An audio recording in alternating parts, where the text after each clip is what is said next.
All right, it's time for the mic drop. We end every show by going deep on one topic affecting our community in hopes that we can all learn a little more.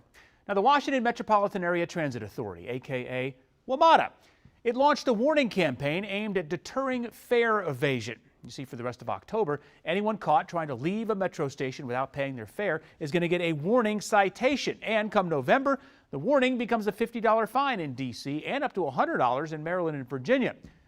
WMATA wants their money, folks, and they're cracking down to get it. Now, according to a news release on WMATA's website, quote, fare evasion is responsible for significant revenue losses and is part of the focus to close a shortfall of nearly $185 million in the upcoming budget. They also claim that according to data from Metro Bus and pre-pandemic industry averages for Metro Rail, Metro conservatively estimates revenue losses due to fare evasion totaling $40 million in 2022. Now, that equals about 22% of the total upcoming budget gap. Now, if Reese was here, I'm sure he'd say, good Lord, that's a lot of money. And it is. $40 million in lost revenue is nothing to sneeze at.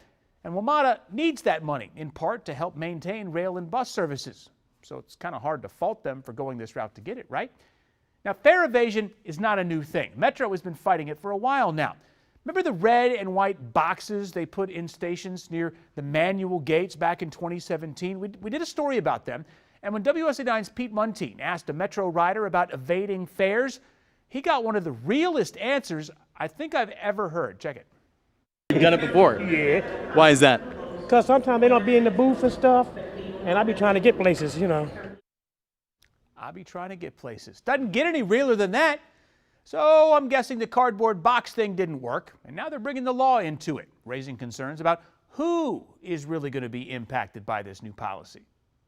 Targeting, residents who can't pay $2, as they're trying to get to a job interview or trying to get to whatever their destination is, I think, in my honest opinion, not where WMATA's focus should be. All right. Jeremiah Lowry there, advocacy director for the Washington Area Bicyclist Association. And he raises a valid point. Not everybody who skips out on a fare is just trying to get places, Well, they are, but the economics of the situation might force them into skipping a fare. It happens. And now their financial situation might take an additional hit. Yes, it might be one of their own creation, but it may not be. D.C., as we all know, is an expensive place, and you aggregate those fare prices every day, that's a significant monthly expense.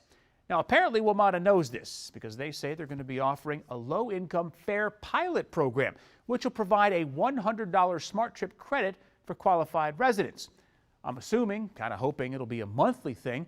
Rest assured, we here at Open Mic will be keeping an eye on this as it develops, because we've got to be talking about that. That's important news. There are also concerns of fare evasions being criminalized and which community will be impacted heaviest by this. Now, WUSA9 has done reporting on the racial disparities in Metro's previous crackdowns, and African Americans were by far issued the most citations. Am I to believe that they're the only ones doing it, or is the focus aimed at them? Now, I hope that was considered before the program was enacted. Bottom line for me is, yes, people need to pay their fares. If we're not paying fares, the system's not going to operate, the whole thing falls apart, and the rats will start eating the rails. I think that's the bottom line for all of us. We want it to be fair and equitable. I know I do. So pay your fares if you can, and look into this pilot program if you need assistance. And if for whatever reason you can't, just try not to get caught.